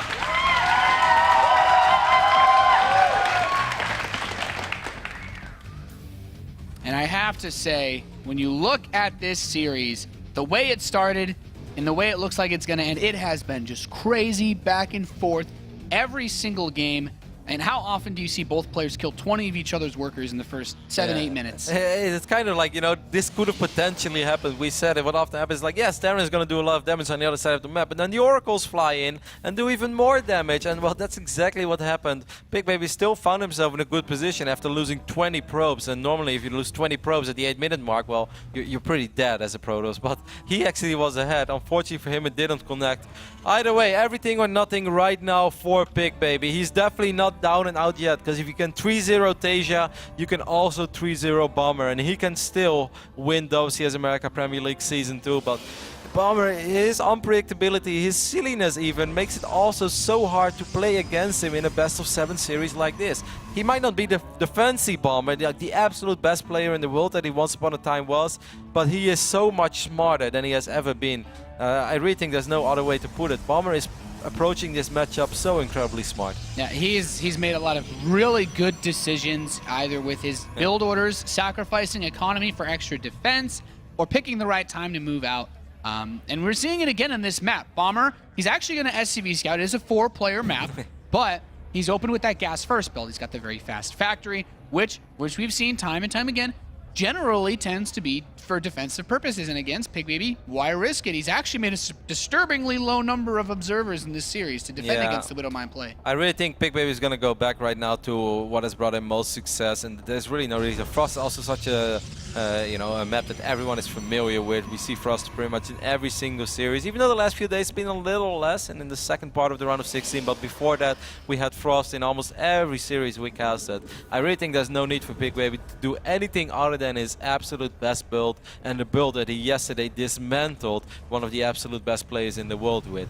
I'd be shocked if we don't see him go for Colossus Double Forge this game. Yeah, at this point, you got to stick with what you know works. And if it can beat Tasia, it should be able to beat pretty much any Terran player in the world. So, Bomber, he's the player in this game that has, I think, a lot of freedom. Because we all have a lot of freedom over here, Nate. This is America. When you're up 3-1, you get extra freedom. So these Hellions that Bomber's going to build, we've seen players on this map like Maru go for builds where you try to run just a couple Hellions to scout. It doesn't need to be the same type of committed attack, and that's exactly what it is, just a couple of Hellions to try to run by. But you know, Kev, I don't know how much I like seeing a Twilight Council from me neither. You know, normally I really wouldn't mind it, but it's just so weird. Like Pigbaby, yesterday you did so fantastic with this style. You made it look like so easy. It all was so simple, so straightforward, yet so rock solid. Today it's just all different. These two Hellions could actually be a little bit annoying. You really don't want to lose more than 2 workers against this. The probes are lining up already. Well, there we go with 2 kills, and there's still a lot of HP on these Hellions. Oh boy. No, nice solid number of kills. You get 4. scouting information. 4 kills Bomber is plus happy with information. The only thing that Bomber really needed to see was that Twilight Council, and subsequently this Dark Shrine. So I'm interested to see where this goes, because Bomber, he did not see the south side of the main base. If you're a Terran player, you're saying, maybe I want to scan just east of that assimilator. This could definitely work, especially because Bomber is also another Terran that always scans. Like some games he just doesn't even scan, he doesn't care. Apparently James actually told me that a lot of people in Korea call him like the Mule guy or Choi Mule or something like that, he said, just because like Bomber used to never Mule scan. King. yeah, in a way. So, and Bomber is also a guy that definitely cuts a few corners here and there. You know, he makes calculated, risky decisions, which he feels is the right thing to do. And he's had quite a bit of success with it, so who are we to question him? But there is still a little bit of gamble involved in his play every now and then. So this could theoretically do a lot of damage for Pigbaby. Yeah, I still like this. I do like this build for Pigbaby though, because Bomber, as you said, reluctant to scout, but also in this map, he still has not started his engineering base. At this point, he can't have a missile turret in time for the Dark Templar, and the real question is now, where does the energy on his command centers go? He is halfway to another scan, potentially, so he's not going to have too much energy when these DTs hit. And what's also really important is that right now Bomber has not have a single unit out on the map. So it's not like there is an SCV patrolling somewhere or there is a Marine on an adventure that's going to find a probe or a pylon soon. This is the first unit that's out on the map that could theoretically see something. There's a Warp Prism as well. I love to follow up the Warp Prism, because if these DTs do a lot of damage at first, and then a single scan or even 2 scans is not going to be enough. He's going to need more than that. Now the eBay is going down, but is that in time, Nate? Oh, he's coming up. He's going to split between the bases to force at least 2 scans. SCVs start dropping left and right. Pigbaby, first DT killed in the natural expansion, but now he's in the main. 2 kills already. He's picked off 7 SCVs at this stage of the game, and he's going to run back over. He really wants to get the SCV that's building the engineering bay. He's not going to get that one, but this DT madness is going to go on for a long time. Bomber is going to have to start leapfrogging forward soon with missile turrets. Uh-oh, his Tech Lab is taking a lot of damage, which is researching Stim. 10 seconds. Oh, if he could cancel Stim, that would be amazing. Oh, the missile turret finishes. SCVs repaired. Wow. Marines kill it. Bomber, he's still in it. Wow, Pigbaby there actually giving Bomber a break. That could have been a lot worse. However, the next threat is already there with this Warp Prism on the south side of the map. It's going to drop another Dark Templar in the main base, and so far there's only a single missile turret at the ramp and one behind the middle line of the natural, but there is no vision in the back of Bomber's main base, so this is still going to be damn annoying. Yeah, Bomber has a lot of Marines moving across the map. This Dark Templar runs in SCVs running away towards that missile turret. He knows if he can just chill there, he should be okay. But now we have to worry about the other thing, and that is the fair share of damage output of this Stimmed Bio army, because Stim did finish up, and it's 2 medevacs, and Pigbaby, yeah, he has 2 Immortals, but his units are a little bit out of position. Pigbaby is not aware at all that this army just marched across the map. Pigbaby can end up losing his Nexus over here, Nate. Yeah, he's gonna run in, he's coming in, or focusing on the Nexus. Nexus cannon is activated, Sentry's coming down with Guardian Shield, 2 Immortals, but that Nexus, Roddy, he's gonna focus it, he will destroy it, then pick up and fly away. 1 medevac snapped up though, definitely stifles his fighting power. Yeah, well, that's one way to even things back up. Yes, Bomber lost a lot of SCVs, but now Pigbaby has way too many workers for a 1-base economy. So Bomber is definitely is gonna have a lot of time to catch up, and that second Warp Prism or that second DT wasn't actually as annoying as I thought it was. Bomber now with an additional missile turret. A pretty big blunder there by Pigbaby, just not having any map vision at all, being a little bit too occupied with his DT harass, which was going fantastic, but for the first time I think in this tournament it happened that Pigbaby had no vision of an army marching across the map. Yeah, and this Dark Templar swoops in, kills another few units. Oh, picked up a nice hot pickup on that Warp Prism to keep the Dark Templar alive, and that makes it so annoying. That's another scan he's lost. He's warping in another Dark Templar to double the harassing power of this force. Pigbaby is marching across the map again. He has Blink Stalkers this time with Immortals and Sentries, so there is definitely a lot of potential damage output. 2 medevacs are moving out. Well, okay. This is going to get awkward. Again. Yes, again. Like every single game between these 2 guys. These 2 medevacs. Oh, the Observer! The Observer is going to see it, but what do you do if you're Pigbaby? Do you go back or do you go all the way? He doesn't have his Mothership Core with his army. He can't recall. He's... Oh, Bomber, you're missing, no. you're missing your my mark just God. a little bit. that is actually catastrophic. That's going to slow everything down quite a bit. Bomber's going to end up losing this orbital. Will probably not have enough units to stabilize in the main base either. So it's safe to say that Bomber is going to die from this point on, but will Pigbaby have enough to stabilize on his side of the map? The Mothership Core with 200 energy, no, it's going to die. Oh my god, no frozen overcharge, no Dark Templar warped in Oh my. defensively either for Pigbaby, which would be really nice in this situation, picking off some of these retreating SCVs in the medevacs, but none of this production will escape force fields, the SCVs in, and Pigbaby, he has enough minerals for a Nexus. He's escaped with some probes, and without any orbital commands, warp in some Dark Templar, and you put a timer on this game. Yeah, there is an orbital commando, but it's burning down on the right side of the map, behind the original natural from now. This is one of the orbitals that's going to die. There is another one there that's also burning down. None of Bomber's buildings are going to escape. He's gonna be eliminated, I think. Unless he lands that orbital and drops a mule to repair it, but he's still not doing that. No, I think Pigbaby's got this. Bomber's gonna try to fly back 40 over, HP, but 30, 20. he's got one SCV running toward the northwest. He can actually build a command center. He has the money. He's queued it up somewhere, but it hasn't started building yet. I mean, he killed both Nexi, which is already way better than he could have originally hoped for. And yeah, I would say there's more micro potential in the army of Bomber, but I wouldn't even say that's true because there are so many Blink Stalkers. You know, this is really Pigbaby's game, but we said that before, so you never know. There's even an observer with the army. Now I'm confident that it's Pigbaby's game. Okay, yeah, that's. He's got this. He's the flag bearer of this army. You know, the sentries are going to make it really annoying for Bomber to start kiting, and Bomber has to be damn careful. You know what? Because they're Blink Stalkers, Nate. I want to see, and the thing is, Bomber, if he tries to just build these bases out, Stalkers Blink 4 going to kill 3 units, so Widow might not even able to detonate. But with those sentries and that War Prism, he can hunt around this map very easily. Like, you have so much sentry energy. Yeah, but he doesn't have to do Phoenix this. or two, you can just find the bases. Yeah, that as well, but like for right now, he should just be chill mode. Take a chill pill, as Todd likes to say. You know, start mining of your base and just keep all your units at home. Don't throw again, don't go fancy. Like you said, hallucinate a Phoenix, scout around the map, realize that, hey, I'm mining, my opponent is not mining. My army is currently stronger than my opponent's army. I should really not be making any plays right now. Once more, the ball is in Bomber's corner, and it's up to Bomber to make plays. Yeah, Pigbaby, that War Prism C. So he knows Bomber only has his factory escaped, and we have this floating barracks, which will probably die soon. So the issue is Bomber has no production, even when his bases get mining. He's built so many command centers that he won't even be able to start the orbital as soon as they're done. Yeah, and I don't even know if he has how many. He has 5 SCVs that he can mine with. I think these are the final seconds of our game on Frost. Pigbaby is trailing 3-1 in this series, but he has a Nexus, something that Bomber doesn't have.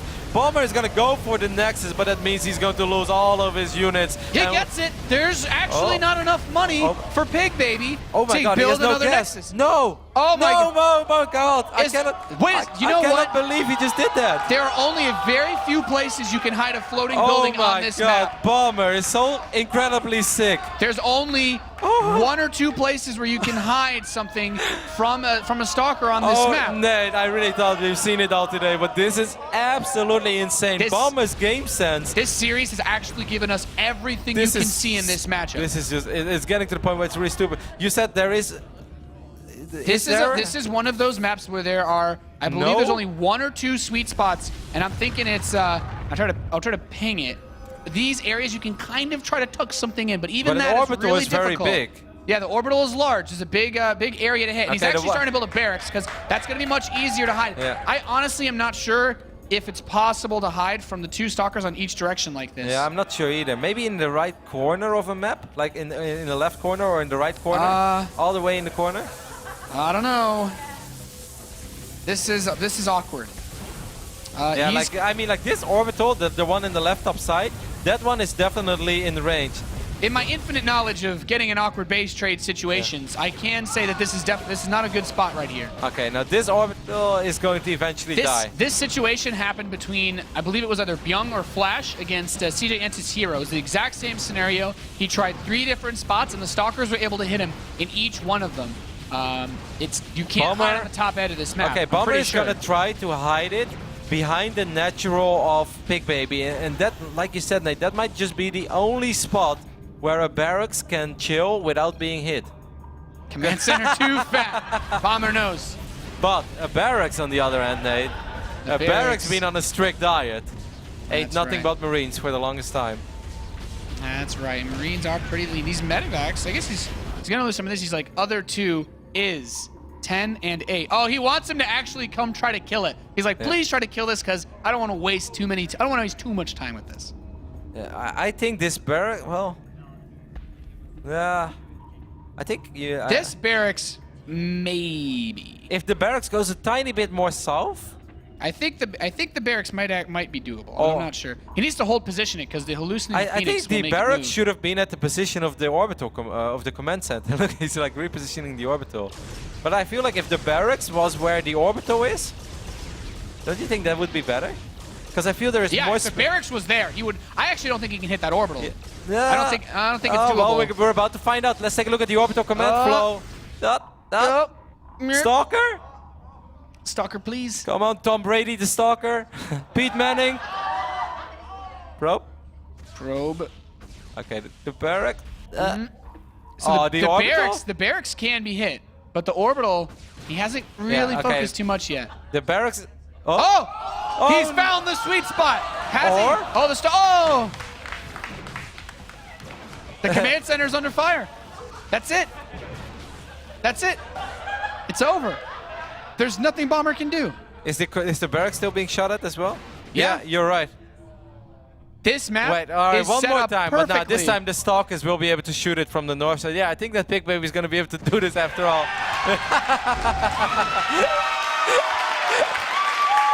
Oh my God, we have just about seen it all, haven't we, Kev? I really want to know now what would have happened if the barracks was where the orbital command was. I think if the barracks was in the position of the command center, there is a chance. Because it was really, really, really tight. I think so. You know I think it would have been safe. If the barracks would have been... Yeah, someone is going to have to test this, and I know someone at Reddit will already be doing this right now. He's firing up this custom game, and he's like, the thing is, and Rotty, I can't believe that you guys did not know that on about this one specific tiny point where you could, in fact, hide a floating barracks. There's one guy out there who's so eager. He's like firing up the custom game right now. He's not even watching the final anymore. I force base trades every single time I play Protoss on this map. You disgust me. What a final this has been so far. Bomber is still in the lead though, 3-2, but we are gearing ourselves up for another game where it's definitely possible to hide your buildings if it ever comes to that. Altazim Stronghold. Man, what a game. Seriously, this match has been absolutely nuts. Bomber is still just one map win away from getting his first WCS America Championship. And his Pigbaby, he's making it happen so far. And also his first championship under the flag of Red Bull. Because ever since he's been representing Red Bull, like we said, a couple of good runs around the world, but he has never lifted the trophy, not being StarTales Bomber. And of course, then we have Pigbaby, who has, never lifted a trophy in general. Maybe ones that we're not aware of. This is local PC Bank tournament in Seoul. If you don't have practice lifting trophies, the one we got is pretty heavy for WCS America. Yes, it is. Either way, both players are almost ready for game number 6 of this pretty epic final. This tournament, or even this season, I would say, has seen it all. We've seen fan favorites fall early. Promise, Hero, and Jaedong, this is the last time we will ever mention that you guys dropped out in the round of 32. We had great comebacks in the round of 16 with Hard, being down to like 9 SCVs against Shigua. Hard playing phenomenal StarCraft, going all the way to the semifinals. We had our reigning champion making one hell of a run trying to defend his title. I really think Season 2 had it all. We really did. We had ties as well between Violet and... We had the longest WCS Premier game ever. And probably the first draw that we've actually had. And we almost had another draw. Almost. Almost just had 2. And soon we will know if we could have had 2 draws or not. I will not be able to sleep tonight, Nate, unless I find out if that barracks could have been in a sweet spot or not. WCS. Hashtag it. All right, guys. We're loaded in to Altazim Stronghold for Game 6. If you aren't hyped, I don't know what else will do the trick. In the bottom left position, we've got a blue Protoss player who knows barracks cannot hide from him. It is Pigbaby!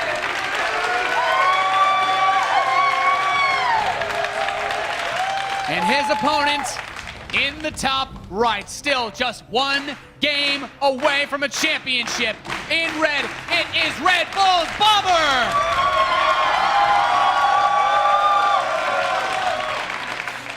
You know, as beautiful and as crazy as that last game was, the coolest thing about it all is just Bomber immediately suiciding on that Nexus, and the first thing he writes is like, "You got 400." It's like he was aware of that all along, and you know, normally I would not expect my opponent not to have 400 resources when he evacuated like 12 probes or something. It was not like he only was mining of one worker and that was the only thing he had.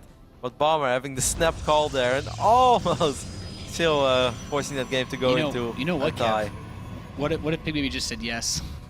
I have 400 minerals. Then It's happened to you on ladder. Don't deny it. Yes, I've been that Protoss. I will not deny it. And the guy turns out he has nothing. He's like, "You got money for a Nexus?" Yeah, man. He's like, "Ah, GG." He watches the replay. "You liar!" Sorry, man. Got ladder points. That's all that matters.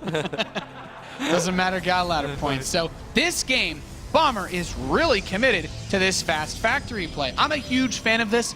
You know I like to open up with factories, Roddy. Usually not quite as economic as Bomber, but it's certainly a very versatile opener. But this is the quickest factory build that one could wish for. Factory going down at 3:05. They really don't come much quicker than that. Now we've seen Bomber do this against Alicia. Now what happened was Alicia sent out in the probe scout. He saw this opening. The probe left the base. Bomber is like, "Don't need my factory. Let me just follow this up with a double command center," which is so weird, so unusual. And I really think it had a lot to do with the fact that Alicia scouted it. If Pigbaby does not probe scout or just does not scout this in general, will Bomber actually go for some crazy Hellion build once more? Or is it going to be Widow Mines, or what is it going to be, Nate? The world is his oyster, Roddy. He's got a very fast factory with even just one Marine. So we could see then another quick Hellion play as well. I love the tweet there as well from CSC Cass, I believe it was, saying that, I love StarCraft. I can't stop smiling. Well, it's the same for us, and I think it's the same for most of the people here in the studio. Everyone's just having a jolly good time. Yeah! Everyone's smiling. It's happiness all around. This is the beautiful game that we decided to play. This has definitely been this a or finals to Immortal remember Sentry so far. Yeah, well, there's that. There's that. I love those two. Only 33% of our audience loves those, but Sentries, Immortals. all the beautiful things in life, Nate. That's what Protoss dreams are made of. This probe actually runs by the Hellions, and I like that he doesn't use the Hellions to kill the probe, even though he sees the factory. He wants to get them across the map as fast as possible. And Pigbaby is going to open once again with a Stargate. I think I know what's going on over here, because if Pigbaby wins this game will go into Game 7, the rubber match, and that's when, in Game 7, he is going to open up with 7 observers. This is all part of his big plan. And you know what? The scouting pattern, there's a triangle in the center of the map, so Illuminati confirmed as well. We can throw that one in there. 2 Hellions running into the main base. Last time Bomber got 4 probes, which I think was okay. Pigbaby said, "Not this time. Let me just use Photon Overcharge for your 2 Hellions." And that's going to make his life a little easier. Bomber might still get another probe over here, but shouldn't get much more than that. Yeah, just a probe. A probe is nice too when you can get scouting information in situations Did Alien see like the this. Stargate? Sorry, I was daydreaming. Where is the Stargate anyway? Oh no, it's in the corner of the base. He did not see it. Yeah. This is the map we were talking about when we talked about carriers earlier too, but this is an awesome tweet. Mike Morheim, awesome. 1 game away from winning. Looks like head honcho Blizzard. He supports the Terran players out there. Mike loves some StarCraft. He's when he sits in the audience, he's one of the people that claps the loudest. I can guarantee you that. So it's awesome that Mike is watching as well, and it's awesome that he's been enjoying the show. But I think everyone has been enjoying ourselves, and certainly we have been as well. Either way, the Oracle is making his way across the map, a very important moment in this phase in the game, especially if you take a look at the unit count. Right now, Bomber has 8 Marines to work with. However, you're going to have to split up those Marines, Nate, and 4 Marines in general is not enough to deal with an Oracle, and most of the Marines are out of position, especially this natural, like Flo is showing us, is very, very exposed right now. Yeah, he's got the Widow Mine tucked in there under those SCVs, though. So this Oracle maybe pick off a few workers in between the main and natural as these Marines step forward. And there are enough Marines to fight this Oracle off, but with the amount of airspace there is this Oracle can just chill for a while. Man, that Widow Mine is so well hidden that even I couldn't find it. This is what Terran dreams are made of. You fly over because you can't see it. No, this Oracle will come in. Nightmares, we call those things, Nate. Stop being so biased. Templar Archives on the way with the robotics facility. Oh, and 3 Nexus as well at the 8-minute mark. Pigbaby going all out on this one. 3 Nexus, a Stargate, a Templar Archives, and a robotics facility. Now this is pro, doesn't it? This is a real choose-your-own-adventure game. Yeah. He hasn't committed himself to any level of tech, as weird as it sounds. He could go Colossus. He could go Templar. The world is his oyster. This is like he spinned the Wheel of Fortune, but it just kept on spinning. It got so he's stuck like, in between the yeah, two. He's like, I guess I'll do it all.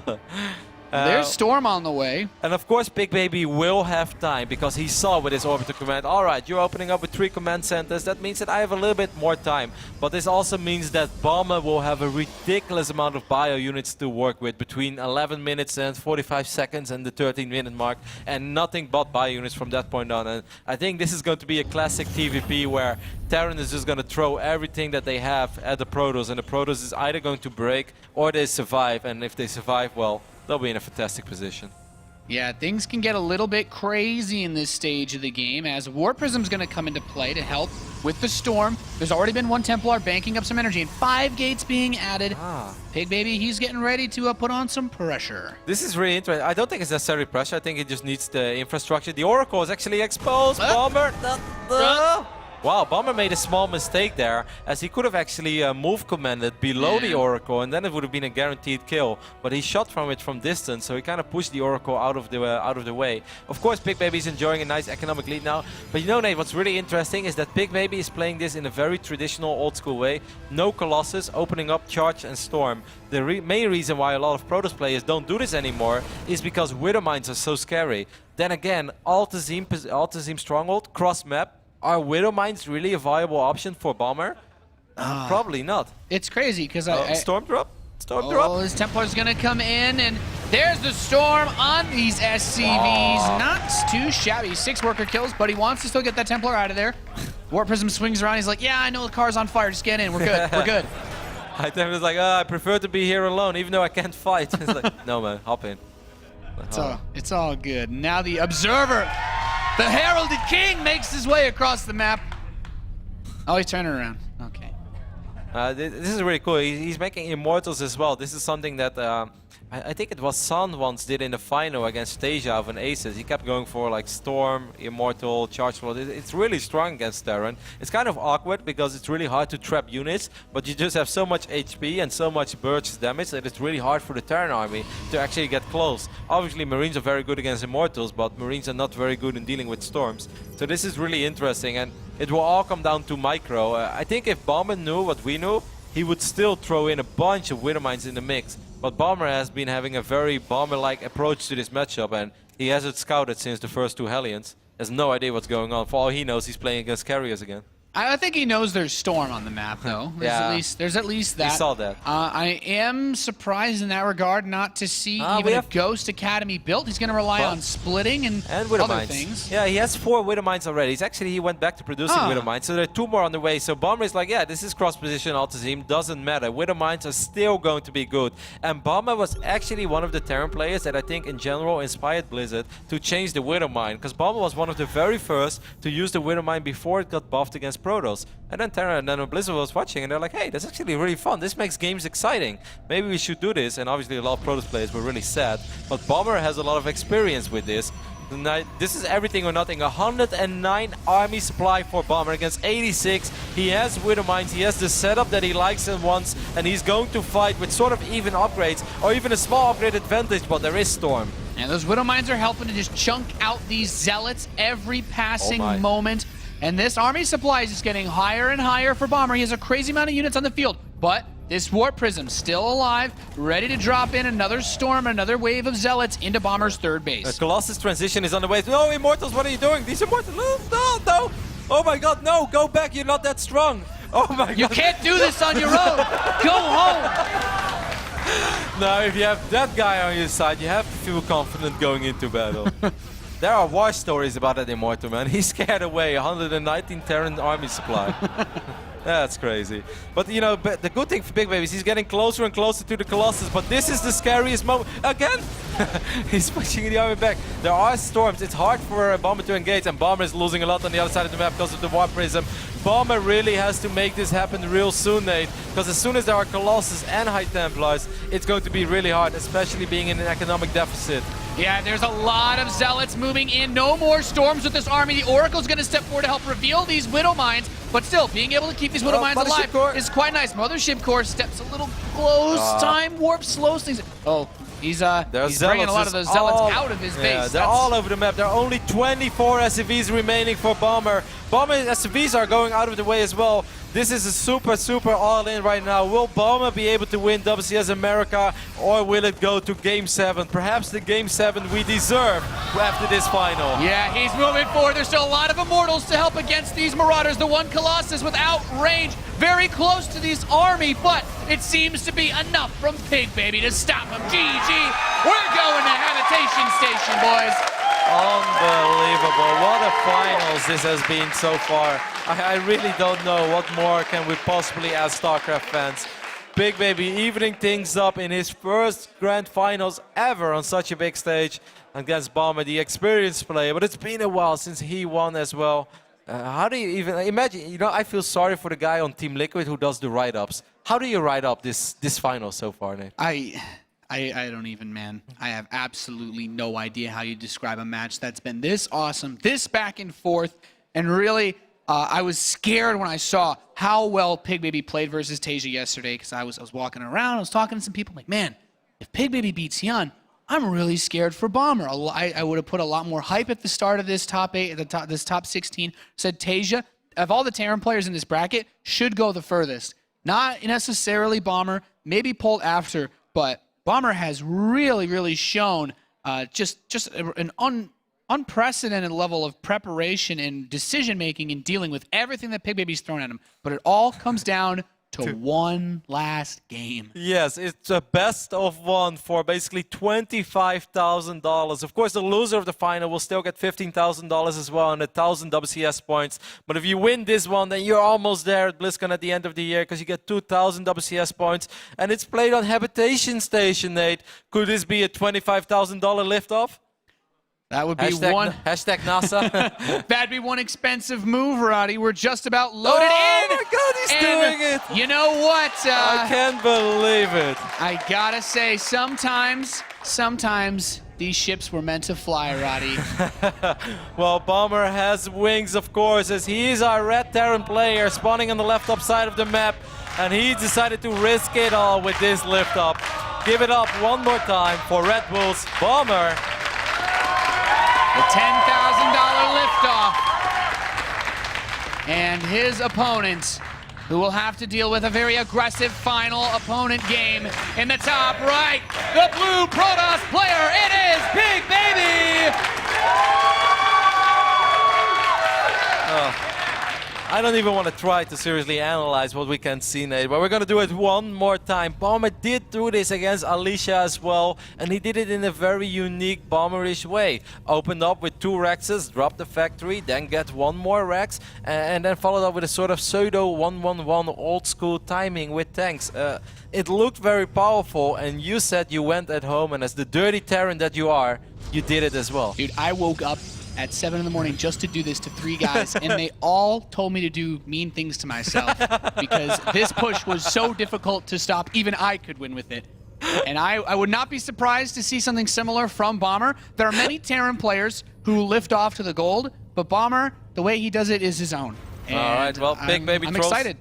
Throws down the scout. Yes, the probe is going to see it. Of course, you'll see the CV's mine of the gold base immediately. For the last time, we can enjoy this beautiful shot of both players, their first-person view. So much on the line. What a finals we had so far. This has been really, truly awesome. This has been, I'd say, one of the most enjoyable finals I've seen in a long time. And it definitely has nothing to do with the fact that there's a Terran player involved, but man, it has been awesome. Bomber getting that gas. It did help, didn't it, Nick? I mean, it helps a little bit. no shame in being slightly You know what, though? I'd say even if it was PVZ, if we saw carriers and 7 observers, I would still be very pleased.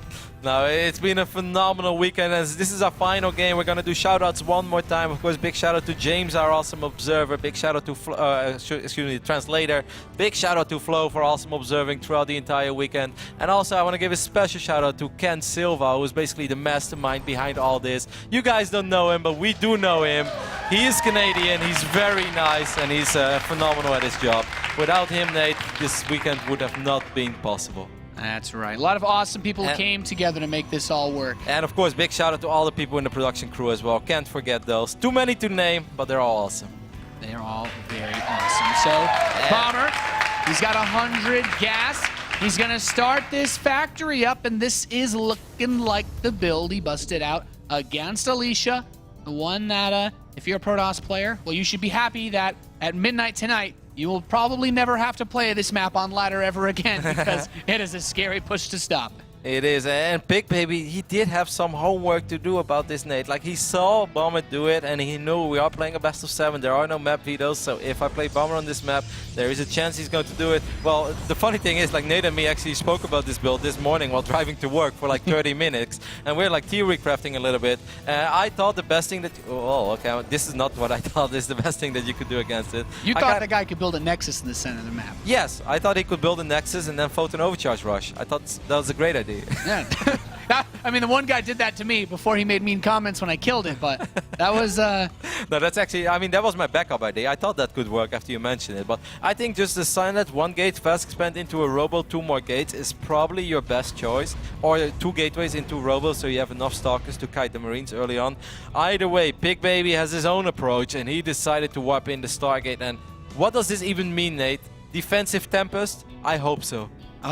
You know, when you're playing against non-stim Marines, it's actually pretty good. You're giving me like this weird vibe for carriers again. I don't know how many more eons it will be until we see another. But Tempests are better than carriers, though. In this position, especially. Yeah, against a one-base Terran. An Oracle makes sense, though. Yeah. You want to keep. Oh my God! Oh my God! No, in the game Another 7. Fleet Bacon. A game 7 of It's WCS. happening. I want this to be Tempest. Nate, this is my true calling in life. If Pigbaby decides to go for Tempest now, I can die as a happy man. I've seen it all. This, Alright, but either way, oh my God, Bomber just picked up all of his Marines. This could be very tricky as well for Bomber. He doesn't really have a whole lot of anti-air in his mineral line right now. Yeah, this could get really dicey back home. He's moving all of his forces out. He is building 3 Marines at a time. The Oracle is actually scared to run in because he's not sure if there's a Widow Mine tucked in there. Tank is on the way. I don't think these Marines can break the natural since there's enough energy for a Photon Overcharge, but he's going to hit the natural and the main. Yeah. He sees the Fleet Beacon. Second Stargate's going to be done reasonably soon. And Bomber asked himself as well, what does this even mean? We don't know yet either, Bomber. We're just going to sit back and enjoy the ride. But Bomber is now going to run into the natural width. That is indeed a lot of Marines, Nate. This is a nasty build. It is Tempest, though. Tempest for life. Tempest's on the way. The Oracle comes home to help deal with this Marine drop. Oh my God. The Marines up the front still killed about 9 probes so far, which isn't bad. It really hinders the gas income, and you can't produce 2 Tempests at a time when you lose a lot of workers. Tempests are surprisingly cheap, though. You can actually build a lot of Tempests from one base, and if anyone knows that, it's definitely me. Then we see the second Tempest being fired up, and Tempests are so good against slow Marines. They're so good against siege tanks. I really think this is like the most brilliant call that Pigbaby will make in his life, and he kills the medevac as well. Oh my God. Bomber, this is. I think he's got it. This is a very tricky position to be put in. You mean you're building 1 Viking at a time versus 2 Tempests? I believe in the thing called the Tempest. You know that, and this looks so incredibly good right now for Pigbaby, in my opinion. Like, I just don't see a way. I mean, Bomber is going to pull everything that he has. He has 1 Viking in the mix. How many Marines are we looking at? 17. But even if he kills the natural, that is not enough. Because these Tempests from the high ground can put out so much unanswered damage. Because of the range. Yes. It's nuts. I mean, he's going to activate the Photon Overcharge. And by he the time doesn't even kills, have to. He's going to lose most of his Marines by the time he even kills the Nexus. 2 so Tempests. He can't attack. 2 Tempests is enough to 2-shot Marines, and Bomber right now is one. Is the Oracle still alive? Yes, it is. So he has Envision as well for the Widow Mine. Bomber cannot make this attack work. What a brilliant, absolutely phenomenal call by Pigbaby. This is so incredibly smart, Nate. I'm really turned on right now. I'm sorry. This, you know what? Even as a Terran player, it's hard not to feel something when you watch this happen because this is something special. Pigbaby is giving Protoss players the answer they've searched for right before the new map pool comes in. As turns out, double Stargate Tempests. Like I said, like you can build Tempests so quickly. There's no stim on these Marines. How are these Marines gonna get close? You need 5 Tempests to one-shot a Viking, but he's doing so much damage already. He can micro the Tempest a little bit as well. He got the Oracle, so that's something for Bomber, but there's so much HP on all of these Tempests, Nate. I don't think that slow Marines will ever kill 6 Tempests. I don't think so, Kev. He's pulling everything up into the main What a base. phenomenal, Widowmine helps to kill the legendary Stalkers, but it's finals. not enough. Pigbaby will be your WCS America Premier League Season 2 champion. What a phenomenal finals. This is truly a finals to remember. This guy that we knew so little about in the round of 32, we know so little about him in the round of 16. He has gone all the way, a royal roader of WCS America, and in what style, Nate? If you talk about, you know, sometimes people like playing very boring or very straight up standard, cheesy, this guy has shown us everything. This is certainly a finals to remember, one of the best series, and I'm glad I shared that one with you, Kev. Let's hear from the winner. We've got Josh on the main stage. Let's hear from our new champion.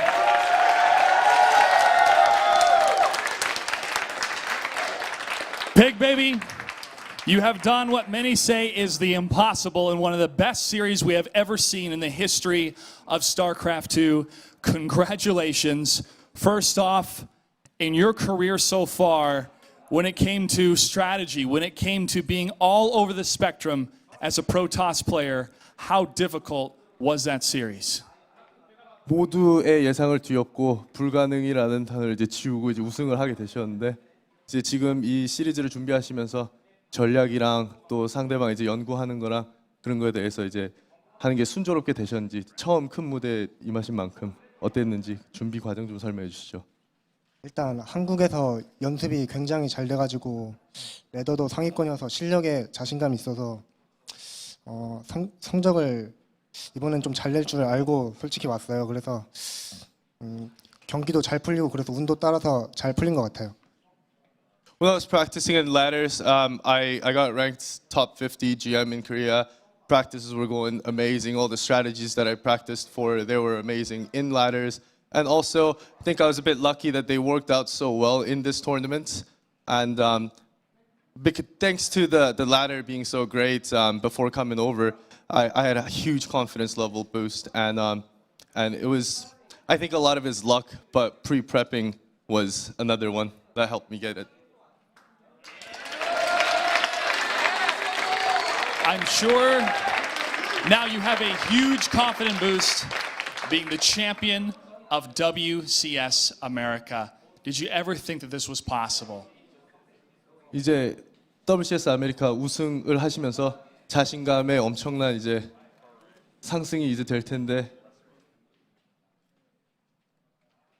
우승을 하실 거라고 생각은 하고 오셨나요? 사실 우승까지는 생각 안 했는데 너무 우승은 생각 안 했고 경기가 너무 운이 좋게 잘 풀려가지고 그래서 우승할 수 있게 된 것 같아요. I didn't think I'd actually be able to win the tournament. I was expecting for a good result, but I think I got very lucky with all the strategies just working out. One final thing, Pigbaby. All these people rushed up to the stage to shake your hand, and people all over the world are going crazy right now. What would you like to say to them? 이제 여기 온 현장에 구경을 하러 온 이제 팬분들이랑 전부 다 이제 양희 선수 우승하시자마자 손이라도 한번 잡으러 다 뛰어나왔는데 지금 인터넷에서 이제 난리가 나고 있는 트위치 채팅방에서도 응원하고 있는 팬들과 여기 현장 온 팬들에게 한 말씀 해주시죠. 너무 응원 너무 크게 해줘가지고 제가 스코어가 3대1로 밀리고 있는데도 뭔가 이길 수 있다는 생각이 들었고 응원 덕분에 오늘 우승한 것 같아요. I'd like to give a big shout out to all the fans, the loud fans cheering here, and also on the internet. And even though I was behind 3-1, I think it was all possible because I knew that I had all the supports from you guys in the past 2 weeks. Congratulations again, Pigbaby. We're going to hear the final thoughts from our commentators and then the awards ceremony. Stay tuned. Thanks, Josh. It has been a fantastic finish to the second season of WCS America Premier League. I couldn't have asked for better finals. If I wrote a joke script for the builds they would do, I probably would have had carriers. I probably would have had Tempest, and I probably would have had a gold base. You can't ask for more. And I probably would have had an almost tie that actually could have turned into a tie after all. So we were onto something. Absolutely ridiculous finals. One of the most fun finals that I've ever seen. And I think the most fun finals that I've ever casted. And I've casted quite a few tournaments over the last 4 years, Nate. So I really have nothing else to say. I think, you know, we're going to quote Ronald Keating on this. I think sometimes we say it best when we just say nothing at all. It was beautiful. Truly a beautiful final. Fantastic play. And a new awesome champion coming through WCS system for the first time. And all of a sudden, whatever he brings in Season 3, this could also be his first year going straight to BlizzCon. Yeah, man, that's 2,000 WCS points. That's $25,000 that he just pocketed. An absolutely amazing run, and I'm really sort of like lost for words because I don't really know what to say. We've just saw some of the coolest games. I have a really big smile on my face as well. Reading all the tweets, I want to thank, of course, the community at home for reaching out to us throughout all the days. You guys can always follow us at Facebook.com, or excuse me, Twitter.com/StarCraft, Twitter.com/ESLTV, #WCS, and of course, thanks for all the personal tweets towards Nate and me as well. You guys should follow Nate. He gets really happy when you do that. Twitter.com/NathaniusTV.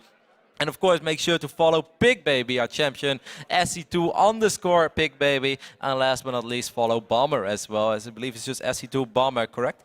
Yeah, I believe that's right, at Rotterdam 08. No, my Twitter is not important, Nate. We don't do that. We do everyone else other than me. But you take some great selfies. I do take some great selfies. That's all about the Instagram. You're going to get the championship If I one become next. an Instagram hit, then I'm going to post like, you know, Roddy on the beach in his shorts. We need to get one with the champion, with the trophy holder. That's what we need. We'll get a good selfie up there on Instagram later tonight. Either way, I just want to thank everyone at home. And one more time, I want to thank our phenomenal audience, not just today, but also yesterday and the days before. So guys, one more time, big round of applause for yourself.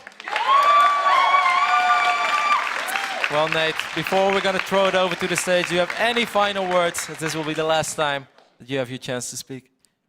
I've had an absolute blast working here. It's our first time we've run this production from California, our new studios in Burbank, and we hope you guys enjoyed the broadcast. I can't wait to see what next season holds, and, well, I can't wait to see a look at our champion's face when he holds that trophy. Night again, of course, big shout out to ESL, big shout out to Blizzard, big shout out to everyone who was part of this awesome product, and much love to all the players for providing us these amazing games. Right now, Josh, it's all you. Make Pigbaby happy. Thank you, gentlemen. In third, fourth place, Hart and Hyun.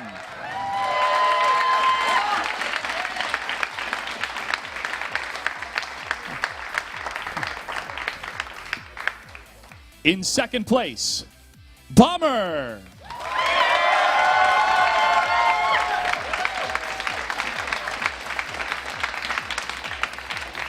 And your 2014 World Championship Series America Premier Champion, Pigbaby!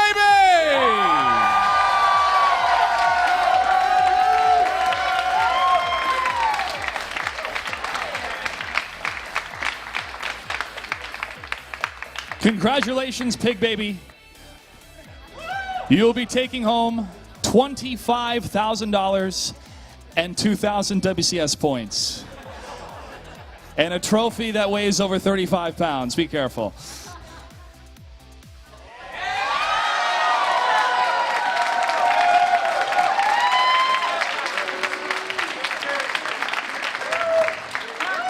Thank you, ladies and gentlemen. You okay? You good? You excited? Any last words, Pigbaby? I love America. Thank you for tuning in. Thank you for supporting esports. And thank you for supporting StarCraft 2. On behalf of everybody here from ESL America, good night and good game.